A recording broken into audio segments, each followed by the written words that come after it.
નમસ્કાર મિત્રો, વિડીયોમાં તમારું સ્વાગત છે। જી હા મિત્રો, અત્યારે હાલ મોટા અને મહત્વના સમાચાર સામે આવી રહ્યા છે। તો મિત્રો, સમાચારમાં વાત કરીએ તો હાલ મોટા હવાઈ દુર્ઘટનાના સમાચાર સામે આવી રહ્યા છે, જેમાં કેનેડામાં અને મેન્ટ્રોબા શહેરના હાવર્સમાં બે ટ્રેનિંગ પ્લેન હવામાં સામે સામે અથડાયા હતા। આ ઘટનામાં ભારતીય પાયલટ સહિત બે લોકોના મોત થયા છે। મળતી માહિતી મુજબ ટ્રેનિંગ દરમિયાન એક વિમાનમાં ભારતીય નાગરિક અને બીજા વિમાનમાં કેનેડિયન યુવતી બેઠી હતી।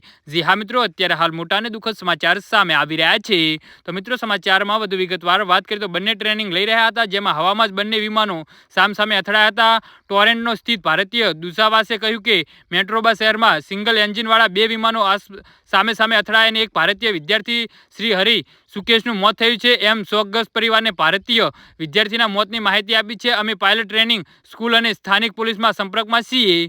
જી હા મિત્રો, અત્યારે હાલ મોટા અને મહત્વના સમાચાર સામે આવી રહ્યા છે। તો મિત્રો, સમાચારમાં વધુ વિગતવાર વાત કરીએ તો એર પાયલટ ટ્રેનિંગ સ્કૂલના પ્રમુખ એડમેન પેનરે જણાવ્યું હતું કે વિમાન ઉડવાની ટ્રેનિંગ લઈ રહ્યા બંને વિદ્યાર્થીઓ ટેક ઓફ અને લેન્ડ કરવાની તાલીમ લઈ રહ્યા હતા। આ અકસ્માત સમયે તેઓ વિમાનની અંદર અન્ય વિમાનને બીજી દિશામાં આવતા જોઈ શક્યા નહીં, અને જેના કારણે આ અકસ્માત સર્જાયો છે। વિમાનમાં તાલીમ લઈ રહેલા બે યુવાનો વિદ્યાર્થીઓના મોત થયા હતા। જી હા મિત્રો, તો આના વિશે તમારું શું કહેવું છે તો નીચે અમારી કમેન્ટ બોક્સમાં જરૂરથી જણાવજો, અને અમારી યુટ્યુબ ચેનલને સબસ્ક્રાઇબ કરવાની ભૂલતા નહીં। વિડીયો પૂરો જોવા બદલ તમારો ખૂબ ખૂબ આભાર।